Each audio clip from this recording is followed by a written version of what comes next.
Baik, Tribuners, masih di Mata Lokal Corner. Kita akan ngobrolin soal pendidikan seperti yang disampaikan oleh Pak Tarmizi tadi.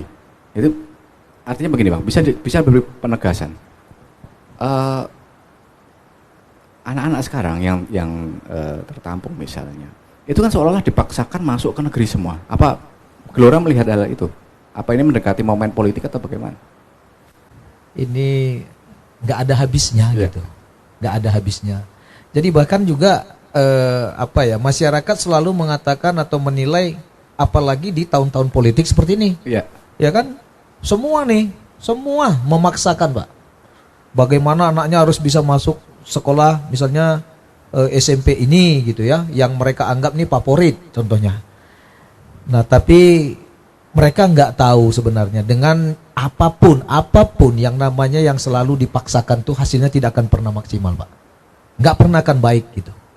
Nah, contoh misalnya, ya kalau saya ini dianggap berseberangan ya Pak ya dengan satu kebijakan pemerintah, ya meskipun saat ini boleh dikatakan pemerintah yang ada sekarang ini adalah dari PDI Perjuangan, Pak. Ya.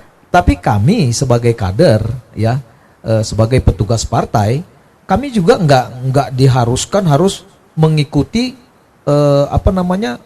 apa yang sudah ditetapkan itu harus dijalankan gitu. Karena yang namanya satu pemerintahan itu terdiri dari berbagai partai politik. Artinya menterinya mungkin dari menteri ini, dari ini. Memang kita membutuhkan sesuatu yang solid. Nah, kenapa saya sampaikan dari sana? Contoh nih, Pak. Awal-awal diterapkan yang namanya zonasi. Itu saya paling langsung menolak, Pak. Saya tolak itu, saya bilang, sistem zonasi yang diberlakukan itu, yang diterapkan itu dari pemerintah pusat, nggak bisa sama, Pak, di setiap daerah. Gitu, nggak bisa sama, Pak. Lah ada yang tanya, mungkin rekan-rekan wartawan kala itu nanyakan, Bang, ini kan harus ikut aturan, Bang, namanya juga sudah keputusan pemerintah, harus dengan sistem zonasi. Oke, saya balik bertanya, saya bilang, saya mau tanya saja, ya, seandainya saya bilang, ya seandainya di dalam satu kelurahan nggak ada sekolah SD negeri, Pak. Contoh, nggak usah jauh-jauh kita. Saya jodoh contohnya. Itu setahu saya sampai hari ini nggak ada sekolah negeri, Pak. Kelurahan saya jodoh. Apa di sana nggak ada yang pasangan usia subur, Pak? Yang anaknya memang harus masuk sekolah, yang orang tuanya juga memang tidak mampu. Tentu mengharapkan anak itu masuk di sekolah negeri, Pak. Nah, itu contoh satu, Pak. Nah, yang kedua, saya juga mengatakan, kadang dengan sistem yang dibangun atau yang dibuat oleh pemerintah, Pak, saat ini, bagaimana sekolah itu bisa menerapkan sekolah gratis, Pak, nih. Mulai dari SD, SMP, bahkan kita sudah mencapai sampai SMA, Pak. Tapi fakta di lapangan nggak seperti itu, Pak. Kita itu pemerintah itu niatnya baik, Pak, membuat itu. Tapi di lapangan ada orang tua, Pak, yang dia itu bagaimana memasukkan anaknya ke negeri itu asal masuk, Pak. Begitu dia keluarkan duit sedikit pun tak masalah gitu. Mau dibilang nanti ada pembayaran, dia nggak peduli, Pak. Meskipun sebenarnya tidak ada aturan untuk mengatakan itu berbayar gitu. Tapi apa, Pak? Tujuannya Bapak tahu apa? Hanya dia untuk menghilangkan tanggung jawabnya sebagai orang tua. Beban dia untuk menyekolahkan anak, Pak. Ini yang tak benar. Ini yang kita harus edukasi, Pak, ke masyarakat, ke orang tua gitu. Jangan mereka itu setelah anaknya masuk sekolah dia nggak peduli, Pak. Karena ini juga dengan sistem zonasi, dengan sistem yang pemaksaan begini, Pak, ini sangat berpengaruh kepada kualitas mutu pendidikan kita, Pak. Jadi kalau Pak Ahmad tadi bilang, juga Pak Tarmizi mengatakan, bagaimana mereka bisa bersaing dengan tenaga kerja asing, Pak? Artinya bukan asing ini ya, Pak, ya, artinya dari luar Batam contohnya. Ini memang nggak main-main, Pak. Mungkin Bapak, Ibu, atau teman-teman, atau yang pemirsa yang lagi ini ya, nggak percaya, Pak, kalau tamatan atau lulusan SMA atau SMK kita, itu ketika mereka melamar kerja, Pak, di sini, itu mereka kalah hanya karena mereka nggak paham matematika dasar, Pak. Matematika dasar itu apa? Matematika pengurangan, pembagian, perkalian, itu aja, Pak. Mereka nggak paham, Pak. Apa itu gitu. Dan ini saya lihat, ya, beberapa tahun terakhir ini, Pak, Diperparah dengan sistem belajar online di masa COVID kemarin, Pak. Jadi mereka ini tamatnya itu kan ya ada yang bilang itu lulusan COVID gitu Pak kan waktunya trennya kan begitu tuh. Lulusan COVID katanya. Nah ini Pak, ini.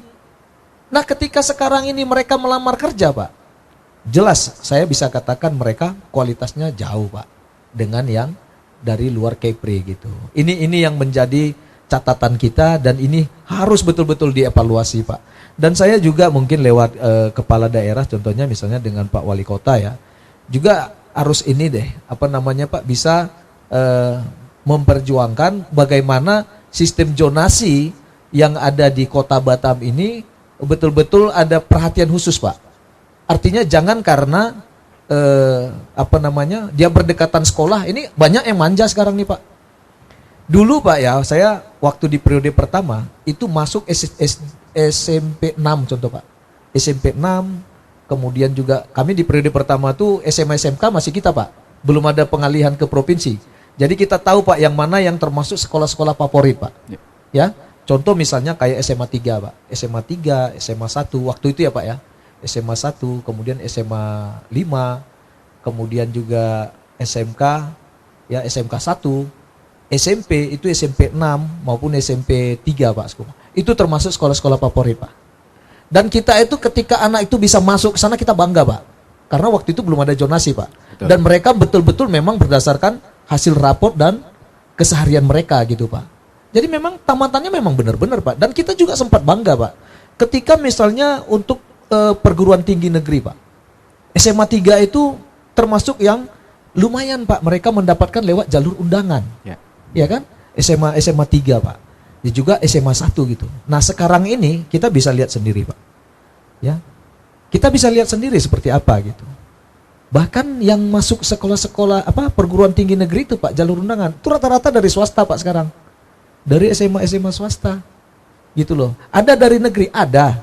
Cuman persentasenya sudah jauh berkurang Pak. Karena apa? Karena ya seperti yang saya bilang tadi, ada yang dipaksakan, ada yang memaksakan. Ada hanya karena dia merasa zonasi Pak, daerah dia sekolah itu. Jadi yang dia malas-malas pun, dia udah tahu Pak, udah tergambar dia. Rumah saya cuma 200 meter dari sekolah, nggak mungkin saya nggak diterima gitu. Sehingga anak-anak yang tadi memang kemampuannya oke Pak, tapi jauh dari sekolah itu, ya Pak ya, memang mereka bisa masuk jalur afirmasi misalnya. Tapi itu kan terbatas Pak, seatnya kan terbatas. Ketika mereka nggak bisa masuk ke sana, orang tuanya memang nggak mampu Pak untuk masuk atau menyekolahkan ke swasta, akhirnya apa Pak? Pindah ke sekolah yang ya mohon maaf lah, mungkin udahlah asal tamat dapat ijazah, jadi begitu Pak. Apa kita mau Pak yang begini-begini? Jadi ya saya hanya bisa bilang begini Pak kepada masyarakat kita ya Pak ya terkait kepada PPDB ini, tolonglah kami juga anggota dewan ini punya hati Pak. Kami punya hati Pak. Kami ini bukan Superman Pak. Sehingga ketika kami tidak menolong anak bapak, ini contoh nih Pak ya, misalnya anak bapak pintar Pak anaknya, tapi memang jauh dari sekolah itu Pak. Anak bapak selalu mimpi bisa sekolah di tempat itu untuk membuktikan kecerdasannya, membuktikan kemampuannya, ya kan? Anak bapak memang betul Pak dekat di sekolah itu, ya. Tapi mohon maaf Pak, kemampuannya mungkin tidak bisa mengimbangi di sekolah itu Pak. Tapi karena anak bapak misalnya dekat di sekolah itu, akhirnya apa? Pihak sekolah memasukkan Pak. 1, 2, 3 yang begini Pak, mungkin tidak masalah Pak. Kalau sempat 10, 20, 30 dalam satu kelas itu Pak, kita paksakan contohnya kalau mau yang normal itu Pak, yang normatif itu 36 per kelas. Dengan kemampuan rata-rata yang demikian Pak, otomatis nggak ada Pak. Untuk kita melihat nanti ini bisa bagus ke depannya itu udah nggak ada. Ya, kecuali mereka ini memang bisa di mix.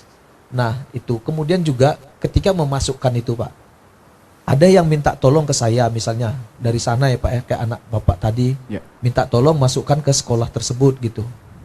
Hanya karena bapak memaksakan anak bapak untuk masuk di situ, sehingga anak yang bapak sana tadi Pak, yang betul-betul harusnya bisa menempati kursi itu Pak, dapat kursi, akhirnya nggak masuk Pak. Ini terbeban Pak buat kami juga gitu. Makanya saya selalu bilang Pak kepada orang tua itu kalau ada yang minta tolong itu, saya bilang, saya upayakan dulu ke swasta Pak. Swasta aja deh, saya bilang. Kamu mungkin perasaannya kan itu bayar tiap bulan, Tapi kalau dia agak jauh sedikit dari rumah, dia kan keluarkan biaya per hari, Pak. Sebenarnya sama saja. Sama saja, Pak. Plus minusnya sama. Yang penting ada pengawasan dari orang tua. Gitu. Perda kita misalnya untuk apa? Untuk perda pendidikan kita, Pak. Itu termasuk yang saya anggap itu salah satunya yang mandul, Pak. Karena kalau mau ikut perda itu, Pak, itu mulai dari jam 9 malam anak-anak udah nggak ada yang keluyuran. Buktinya sekarang gimana? Gitu, Pak. Itu salah satu yang mandul. Ya. Nah, kalau memang perda itu diterapkan, Pak, mereka itu jam setengah 8 malam itu harus sudah pegang buku, Pak. Nggak ada cerita itu kita keluar-keluar lagi anak-anak itu. Tapi faktanya kita bisa lihat sekarang seperti apa gitu. Nah, tinggal dibutuhkan kesadaran daripada orang tua itu tadi, Pak. Bagaimana mereka bisa menerapkan bukan karena perda itu, tetapi mendisiplinkan anak-anaknya. Hei nak, kamu nanti tamat SD ini mau masuk SMP mana? SMP sana, Pak. Oke, kamu harus belajar dari sekarang.